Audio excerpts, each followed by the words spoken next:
Welcome back to LC Coins World, the place where stories of silver history and timeless treasures come alive. Today, we take a deep dive into one of the most beautifully crafted and historically rich coins in American numismatic history, the 1927 P Standing Liberty Silver.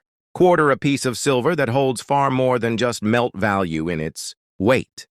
It holds stories of change, pride, resilience, and the American spirit. Minted during a time of great transformation in the country, this quarter is more than just a 25-cent piece. It is a testament to the design, culture, and values of a pre-Depression era United States. So grab your magnifying glass and step back into a world where coins were true works of art and every quarter in your hand meant something deeper. Let's begin the story of the 1927 P Standing Liberty Quarter. The 1927 P Standing Liberty Quarter was struck in Philadelphia during a decade when America was experiencing both roaring success and underlying tension. The coin was part of the Standing Liberty series, which was minted from 1916 to 1930, and it replaced the long-standing Barber quarter that had been in circulation since 1892. This change in design was not just cosmetic, it was symbolic.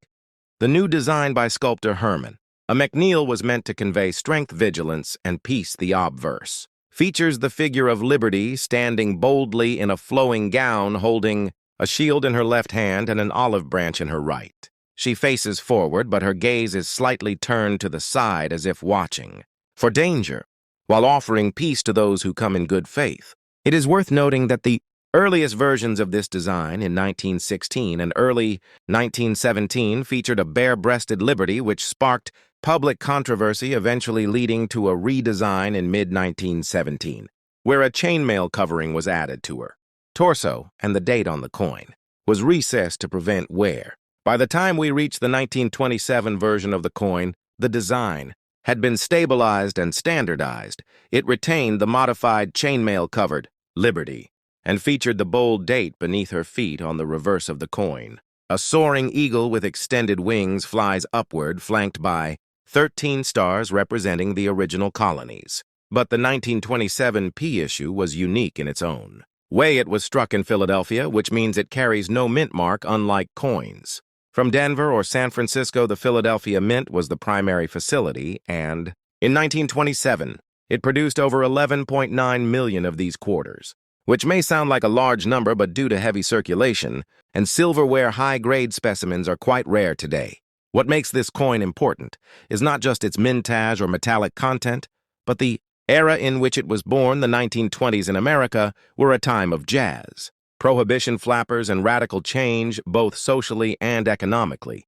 This coin was in the pockets of Americans who drove Model Ts, listened to the radio for news, and witnessed the stock market reaching record highs just 2 years. Market reaching record highs just 2 years before the devastating crash of 1929. Holding a 1927 Standing Liberty Quarter is like holding a moment of calm before the storm. It was a coin of an optimistic and carefree time, yet one on the verge of massive transformation. It circulated in a world that felt stable, yet was unknowingly heading for the Great Depression. Collectors often speak of coins telling stories, and few coins speak louder than the Standing Liberty Quarter because its imagery is so strong and purposeful. Liberty is not sitting, she is not hidden, she is not resting, she is standing armed and proud. She faces out toward the world. She protects her people while also offering them peace. The dual symbolism of the shield and the olive branch reflects the American ideal of strength through peace and peace through strength. The quality of the design and the level of detail on this coin are incredible for a circulation piece. The shield shows individual rivets, and the gown has flowing lines that mimic fabric texture. The eagle on the reverse shows each feather with precision, and the inscription reads, United States of America and E pluribus unum, with clarity and intention. This design is widely regarded as one of the most beautiful ever used on a circulating United States coin, rivaling even the walking Liberty $50 and St. Gaudens double eagle in its artistry. The coin's size and weight were standard for silver quarters at the time. 6.25 grams with a diameter of 24.3 millimeters, composed of 90% silver and 10% copper. Its melt value, today is minimal, but its historical value and collectible demand are far greater, especially in uncirculated grades. The real value comes in coins with sharp strikes and full details, especially those with full head designation, which means Liberty's head on the obverse is fully struck and shows clear detail. Collectors pay a premium for those coins, and finding one from 1927 in such condition is a true treasure. It's also important to understand how this coin fits within the broader context of American coinage history. The standing Liberty quarter bridges the gap between the Barber era of the late 19th century and the Washington quarter, which debuted in 1932 to honor the Bicentennial of George Washington's birth. The 1927 issue stands near the end of the Standing Liberty series, which concluded in 1930, and for many collectors, it represents a high point in early 20th century design. The coin's historical setting cannot be ignored. The country was in the midst of a decade defined by industrial growth, changing gender roles, prohibition, and the Harlem Renaissance. This quarter circulated among Americans who were living in an era of typewriters, telegraphs, and silent films, when a quarter could buy a loaf of bread or a gallon of gas. Whether you are a historian, a collector, or someone who just loves the story behind the silver, the 1927 Standing Liberty quarter is more than just a beautiful coin. It is a marker where we journey deep into the rich history of rare and collectible coins. And today, we're diving into one of the most iconic coins in British numismatic history, the 1936 UK Great Britain 1 penny, featuring the dignified portrait of King George V. This is more than just an old coin. It is a symbol of an empire in transition, a fading era, and a world on the brink of monumental change. The 1936 1 penny is a coin that captures a pivotal moment in British and global history, minted in the final year of King George V's reign and just before the dramatic and brief reign of Edward V. This coin represents a unique intersection of tradition, duty, and monarchy. This was the end of the First World War generation and the dawn of a new, uncertain world. The coin itself was minted by the Royal Mint in London and circulated widely throughout Great Britain and across many parts of the British Empire, including colonies and dominions where the British currency system was in use at that time. The 1 penny denomination was more than just small change. It was a symbol of national commerce, industrial strength, and colonial influence. The obverse of the coin features a detailed left-facing bust of King George V, designed by Bertram McKennell, one of the Royal Mint's most respected engravers. His depiction of the monarch is regal yet grounded, reflecting the king's image as a man of the people and a stabilizing figure through turbulent times. The inscription around the bust reads, Georgives V degra Brit Rex fid def ind imp, which stands for George V, by the grace of God, King of all the Britons, defender of the faith, Emperor of India. This inscription reinforces the global presence of the British Empire and the divine authority claimed by its monarchs. The reverse side of the coin showcases Britannia seated with her trident and shield, a long-standing image of British strength and maritime power, designed by Leonard Charles Wyon.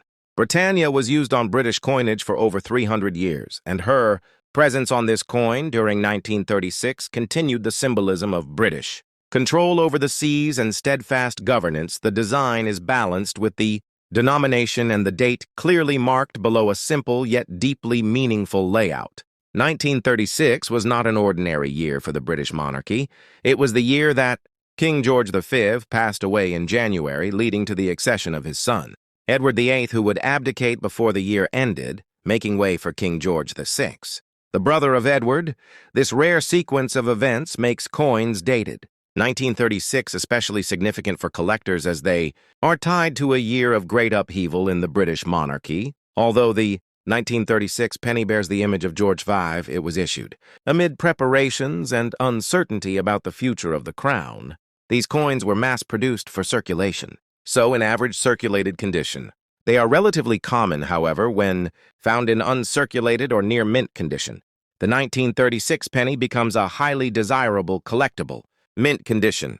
The 1936 penny becomes a highly desirable collectible, especially among those who collect by date or reign transitions. Some specimens in exceptional condition, graded by top coin grading companies, can fetch premium prices at auctions, or among serious collectors, these coins are sought after. not only for their numismatic value but also for the historical context they represent. Holding a 1936 George V penny is like holding a piece of a fading empire, a symbol of global dominion and royal legacy. Collectors in the United States often treasure British pennies for their design, historical significance, and royal connections, and the 1936 penny is especially valued among British expats, history buffs, and anyone fascinated by the complex story of European monarchies. This coin continues to be traded in collector markets both online and at shows, where its value can vary significantly based on condition, mintage specifics, and provenance. Errors and varieties are another factor that can boost value. For example, some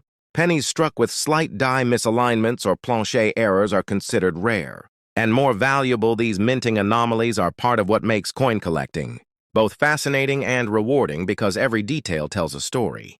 Furthermore, the legacy of King George V adds tremendous depth to the history of this coin. His reign covered some of the most turbulent times in modern history, including the First World War and the post-war restructuring of global politics. George V was the first monarch of the House of Windsor, a name change from the German-sounding House of Saxe-Coburg and Gotha during World War I. In response to anti-German sentiment, this act in itself marked a major shift in the identity of the British monarchy. In the 1936 penny stands as a product of this rebranded royal house. From a historical perspective, this penny is part of a larger narrative that spans the Industrial Revolution, the Victorian Age, the two world wars, and the transformation of the British Empire into the Commonwealth of Nations. The copper used in this coin may have been mined in colonial Africa or Australia, minted with precision in the heart of London, and spent in bustling markets from Manchester to Mumbai. This global journey makes every 1936 penny a relic not only of Britain but of the world. In popular culture, the old British penny holds nostalgic value. It reminds older generations of childhood, pocket money, post-war sweets, and days when a penny could still buy something meaningful. Films, literature, and television often reference the British penny as a symbol of simpler times, and this cultural significance adds another layer to its appeal, especially for collectors in America who associate it with heritage and a tangible link to the old country.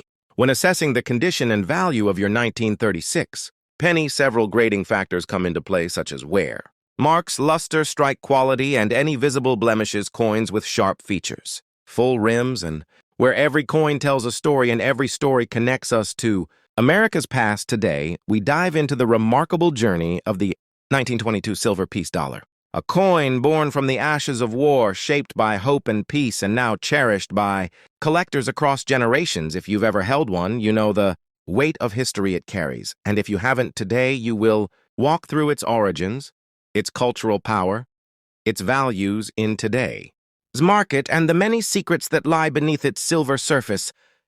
Long detailed history of the 1922 silver piece dollar, spoken in natural flow, no bullet points or lines. The year was 1922, and the United States was still settling into the uneasy peace that followed the First World War. The nation was roaring toward a decade of jazz flappers, bootleggers, and skyscrapers, but beneath the glamour was a solemn respect for the lives lost and a yearning to make sense of what peace meant in a changing modern world. The coin we now know as the piece dollar was born out of that emotional landscape. It wasn't just currency, it was a national statement. The piece dollar series officially began in 1921, but the design had already been in the works for years. The U.S. Mint had not produced a circulating silver dollar since the end of the Morgan series in 1904, and public demand was growing for a new dollar coin that symbolized not power or war, but peace and progress. This new coin was to be different. It was to reflect America's rise from conflict and its commitment to global stability. The design was entrusted to Anthony de Francisci, an Italian-born sculptor who was just 34 years old at the time. He had never designed a coin before, but his passion and vision won the national competition. His model for Lady Liberty was based on his own wife, Teresa, whose strong yet serene features brought the concept of peace to life. In silver on the reverse side, an eagle perched on a rock with the word peace beneath it held an olive branch, not arrows, a deliberate change from earlier designs that featured more militaristic symbolism. The message was clear. This was a coin of a new America, Now let's talk about the 1922 peace dollar specifically. It is perhaps the most common date in the entire series with over 84 million, struck at the Philadelphia Mint and several million more at Denver and San Francisco. But do not let the high mintage fool you. The coin still holds immense historical and collector value. And it's not just about how many were made, it's about what they represent and how rare pristine conditions have become nearly a century later.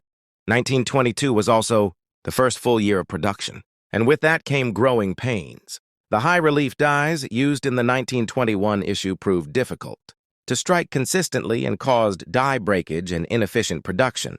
As a result, the relief was lowered starting in 1922, and the coin took on a flatter look that was easier to mint, but some early 1922 strikes still show